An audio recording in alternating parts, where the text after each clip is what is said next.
What kind of husband waits 48 hours to report his wife missing? Bright afternoon light filled the Oakridge police lobby. Tyler Brooks stood calm, almost rehearsed. He said Savannah had been gone since Sunday. It was Tuesday.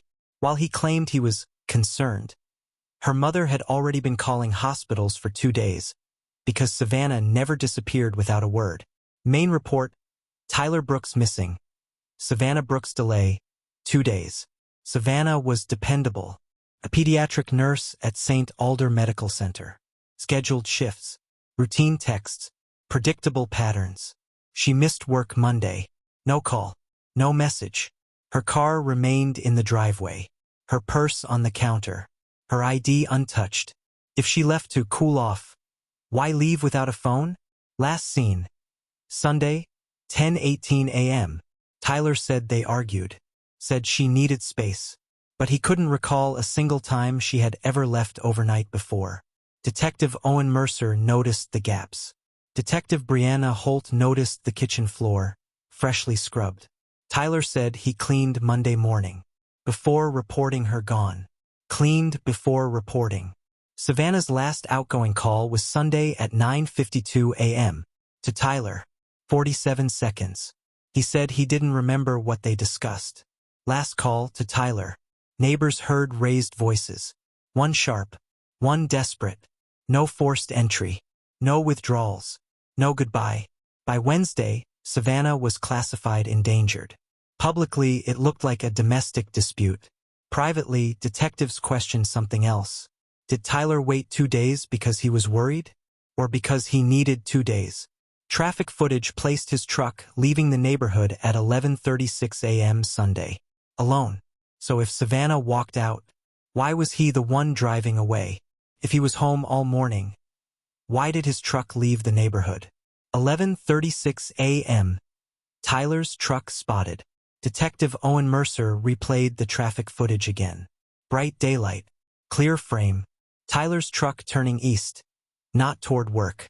Not toward family. East led to undeveloped land and a quiet stretch near Red Hollow Creek. Tyler had told police he stayed home. He said he waited for Savannah to return. The camera said otherwise. Statement versus footage. When confronted, Tyler shifted. He said he went for a drive. Said he needed space too. Said he didn't think it mattered.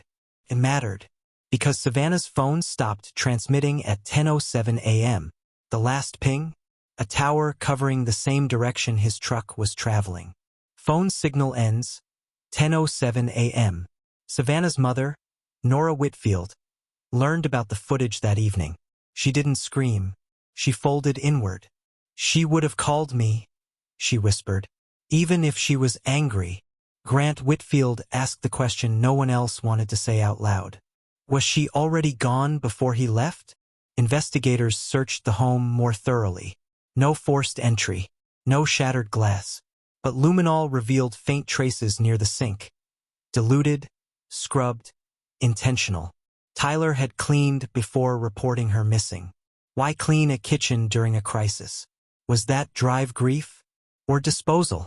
Then another detail surfaced. Savannah had transferred $8,000 into a separate account 3 weeks earlier. Tyler didn't mention it. He also didn't mention the life insurance policy updated last month. Policy updated 30 days prior. By the end of the week, investigators weren't searching for a runaway wife. They were building a case. And when cadaver dogs alerted near Red Hollow Creek, detectives stopped calling it a missing persons investigation. They started calling it something else. What if the earth knows the truth before anyone else does? The cadaver dogs didn't hesitate. Bright afternoon sun, dry grass, still air. They circled one patch near the creek bank, then sat. Detective Brianna Holt felt her chest tighten. This wasn't random. Shovels broke the surface. The soil had been disturbed recently, loose, uneven, hurried. A piece of fabric appeared first. Light blue. Savannah's favorite scrub top. Evidence recovered. Nora Whitfield wasn't at the scene, but she knew. Mothers do. She stopped answering her phone that evening. Grant Whitfield stood outside their home for hours, staring at nothing. The medical examiner would later confirm what investigators already feared. Savannah hadn't walked away. She had been placed there. And Tyler? He maintained the same tone, the same posture, the same claim. I didn't hurt her. But when detectives checked his truck's GPS history, it showed something he forgot to erase. A stop, 27 minutes, at Red Hollow Creek. Truck GPS, 27 minutes parked. He said he went for a drive. The data said he stayed. The question now wasn't whether Savannah left. It was whether Tyler ever planned to let her come back. What hurts more than betrayal? Realizing it was planned. Detectives uncovered what Savannah had been quietly preparing. She met with a family attorney. She asked about separation. She asked about asset division. She had not told Tyler, but he found out. 3 days before she vanished, Tyler searched one phrase on his phone. How long before a missing spouse is presumed gone? He deleted it. He forgot the cloud saved everything. Deleted search recovered. Savannah had moved $8,000 into a private account. Not to run, to protect herself. Kelsey Ramirez later told investigators Savannah had been afraid, not of violence, but of control. He hated losing control, Kelsey said. When confronted with the GPS, the search history, the financial tension, Tyler's composure cracked for the first time. Not tears, not grief, anger. They're twisting everything, he snapped. Mid-video question, was this a crime of rage? Or a decision made the moment he realized she was leaving? Because Savannah wasn't planning to disappear. She was planning to walk away. And someone decided that wasn't an option. What would you do if the last voice you heard was the one you trusted most? Sunday, 9:52 a.m. Savannah's final call was brief. 47 seconds. To Tyler. Her voice calm, polite, almost ordinary.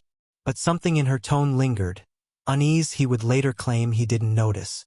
Detectives played it repeatedly. She asked one simple question. Are you coming home? Tyler's silence filled the line. 47 seconds of silence. By the time he called the police 2 days later, that silence had stretched into hours of panic, confusion, and sorrow. Nora Whitfield couldn't hold back. Why didn't you call us? She demanded, voice trembling. Tyler looked away. He said nothing. Could someone really vanish that fast? Or did he already know where she was? The neighbors remembered more now. The arguing. A thump. A scream, short and muffled, almost mistaken for furniture dropping. But no one called. Because sometimes, silence feels safer than curiosity. Neighbor witness, Mallory Jenkins. And as detectives compared timelines, call logs, and GPS data, one horrifying pattern emerged. Savannah's disappearance was calculated. Every small detail had been watched, measured, controlled. And someone had planned it all before the world even knew she was gone. What if the person you trust most is hiding the truth in broad daylight?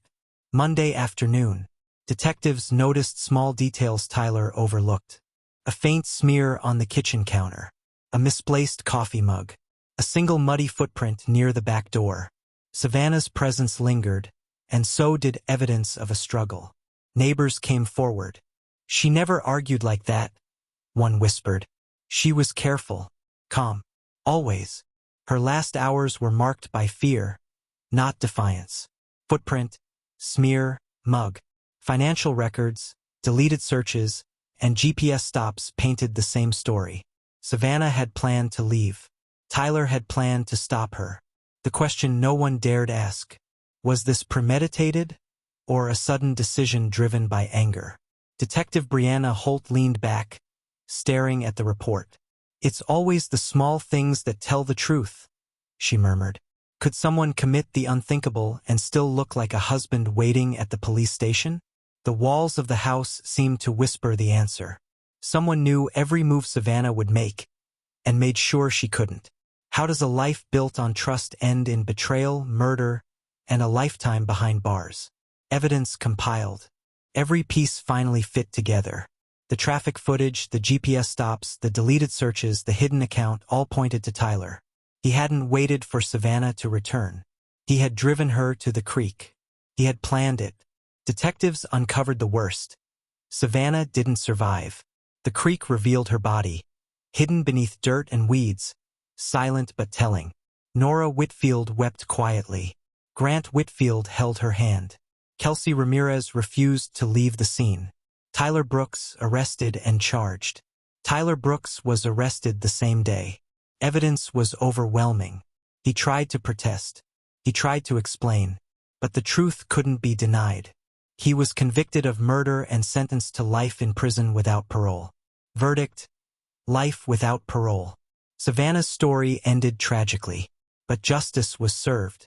Her family finally had answers. Her friends could honor her memory. Detective Owen Mercer looked at the case file one last time. "No one forgets her," he said softly. "Not the world. Not us." If you want to uncover more chilling true crime stories and follow the hunt for justice, subscribe to The Veil of Secret. Savannah may be gone, but her story lives on, and the fight for truth continues.